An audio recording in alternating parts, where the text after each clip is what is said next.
that I don't fuck with him. I do, but I just can't relate to that. Like, I can't relate to success. Like, I don't... it's inspirational. I definitely use it as motivation, but I can't relate, like, 35 with 3 kids. I don't think that's true. Because, like, I can't relate to that. How would we listen to any of the artists? Like, you like Jay-Z? You like hearing about, like... I like when Jay-Z was struggling. That's what made me a Jay-Z fan, was Rags to Riches. Like, I'm a Joe Budden fan, because Joe Budden, while he is successful in his business, now, I'm seeing, like, I became a fan in the bad times. So I was riding when it was bad. Now I'm here for the success, but he has a fucked up personal life. Like, every joke he makes is self-loathing because he's a fucking mess. Like, he's sober, but the dude is, like, can't hold a relationship. Like, it's the story of his life, and, like, he's heartbroken. Like, we're talking about Joe Budden? Joe Budden. Okay. Like, okay. I was, sorry. Yeah, no, Joe Budden. Like, so I relate to him because while he has made it, he'll be the first person to admit, like, bro, like, yeah, okay, yeah, we sold out a fucking like a stadium for a podcast, and that's fucking dope, and it's fire, but, like, I'm still working. Like, this shit could go at any second. He's like, I'm in uncharted territories. Like, I know it looks like I know what I'm doing, and I do, but I also don't. And I'm like, that's lit. I want to hear that, because he's just like, you know, like, I can relate to that.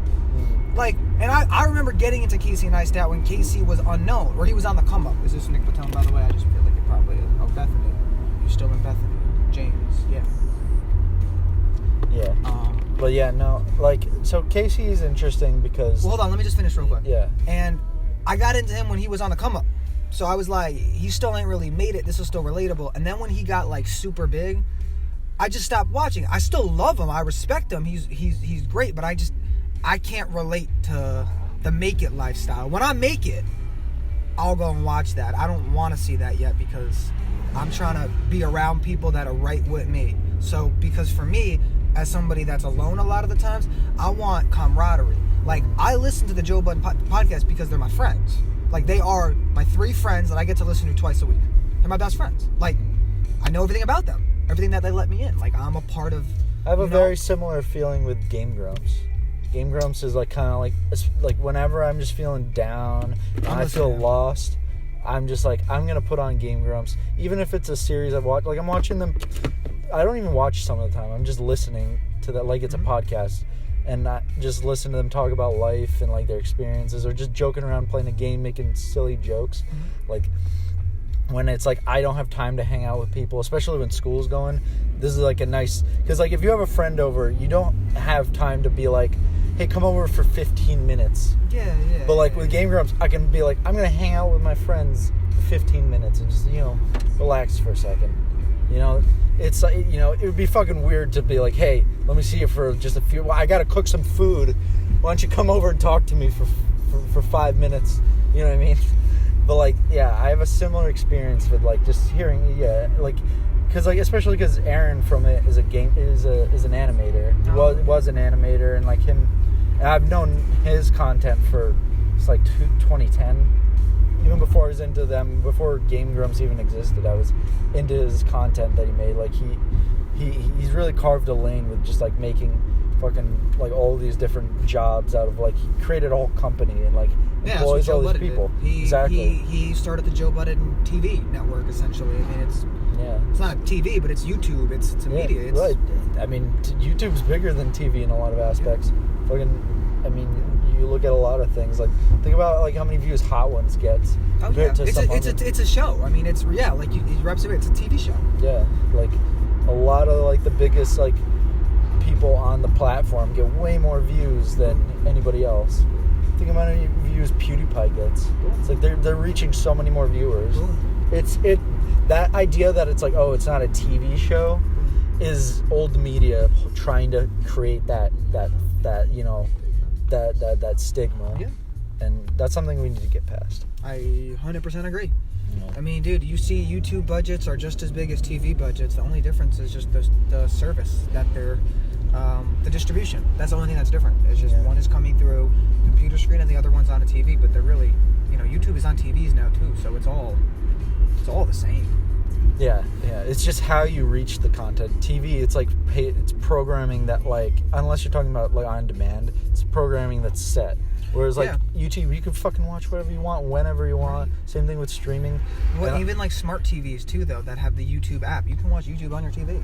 Yeah, and it's like the fact that like, you know, regular media is still around, like regular just TV, is strange because being able to watch whatever you want, whenever you want, is such a premium thing when you look at it. It's like, hey, you couldn't just binge watch shows back in the day, so you couldn't serialize, like you couldn't have like a show that ran like, I don't know, like Breaking Bad or something, where it's like, you know, just serialized, or like, you know, it wasn't the same watching anime. Like, yeah, it was fun to watch it every week, but you couldn't just binge watch it like, hey, I'm just gonna watch this 200 episode anime. But like now it's a different viewing experience, and you can have these long form stories set where it's like, hey, I don't have to wait every week for this, you know. And it's interesting that like I'm wondering when like that old model of just like is when that's gonna die out, you know what I mean? Because it seems kind of inevitable. Yeah. It seems inevitable. I mean, they said all this shit was inevitable. Yeah. And now everything's happening. I mean, bro, we're in this technological revolution. It's a crazy time. Yeah. Absolute crazy time. You can start making your way down, laddie. I'm gonna text Batone and tell him we're going. Yeah. I don't think we're gonna be able to see Nick Batone. What time is it? It's 9:05. 9:05. Should I just call Nick? Yeah, you should probably call him. I also think too, it's what they're doing. Like, me and Casey don't really do the same stuff. Like Joe Budden's hip hop and he has a podcast. I mean, what is and he more talks about it. That makes sense. Yeah. Right. You know. Yeah. But like, what were we just saying?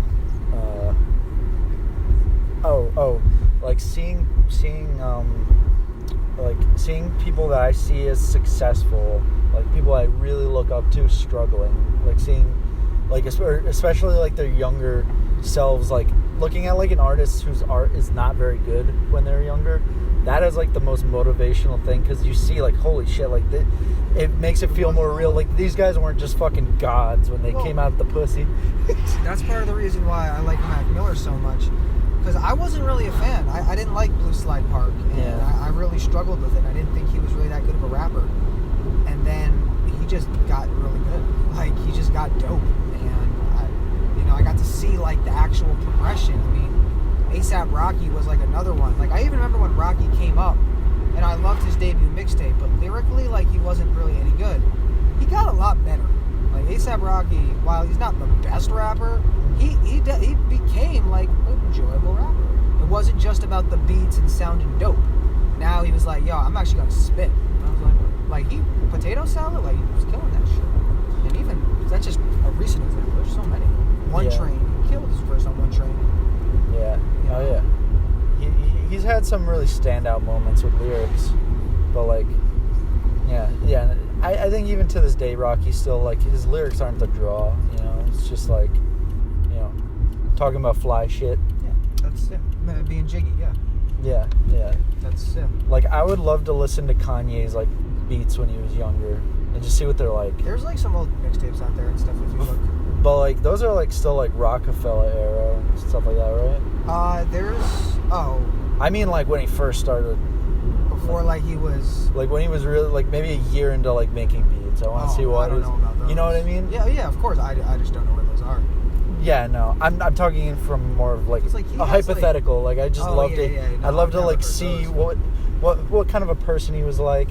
What he was just like doing. Like Kanye's like he had like an HBO show for like a minute. You ever seen the pilot episode? Yeah, I think it only aired like one episode. Or it might not have even aired. Actually, yeah, I did see that. It was weird. It was like kind of like Curb. Yeah.